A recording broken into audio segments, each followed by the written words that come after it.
Pakistan cricket team तारीख में बांग्लादेश से पहली बार टेस्ट मैच हारने और वो भी 10 विकेटों से हारने पर अवामी कौमी टीम की कारकर्दगी से मायूसी का शिकार हैं। कहते हैं कि टेस्ट तो मैच ड्रॉ होना ही था। शान मसूद ने पहली इनिंग्स गलत डिक्लेयर की थी।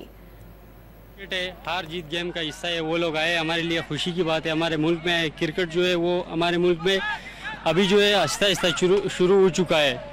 बाहर की टीमें आएंगे, हम लोग मैच देखने जाएंगे या इधर क्रिकेट होगी तो हमारे लिए खुशी की बात है। बांग्लादेश जो है ना हमारा कभी मुकाबला नहीं कर सकता था। आज हमारे अपने ग्राउंड पे उसने हमारे टीम को हरा के तो बहुत अफसोस हुआ। आज जो टेस्ट हार गया ना, ये इसका सारा वजह है शान मसूद। इसने जो मैच रिटायर कर दिया। वो रिजवान आज मेरे ख्याल से 150 रन बना सकता था।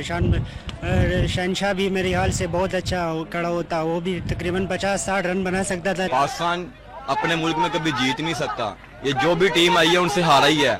आज भी ये मैच ड्रॉ हो रहा था साथ साथ। बाबर ने भी खच मारी है पहले ओवर में भी, इसको पहली बॉल में इसका कैच मिस हुआ है। ये कभी नहीं जीत सकता। पाकिस्तान अपनी आवाम को बदनाम ही कर सकता है। इनका चेयरमैन मोहसिन नकवी, उन्होंने कहा था कि मैं जब ये वर्ल्ड कप हार गए थे कि हमने ऑपरेशन करना है टीम में। ऑपरेशन इन्होंने कोई नहीं किया। सारे पुराने पुराने खिलाड़ी खेल रहे हैं। एक भी बंदा इन्होंने बीच में नहीं डाला। कामरान गुलाम है, इतना अच्छा प्लेयर है, उसको उन्होंने बाहर कर दिया है। और उसके अलावा आमिर जमाल है, उनको भी नहीं खिलाया। सारा इनको जो नए लड़के हैं ना, उनको मौका देना चाहिए। पाकिस्तान टीम में जब शान मसूद जैसा कैप्टन होगा तो फिर पाकिस्तान टीम ऐसे ही चलेगी।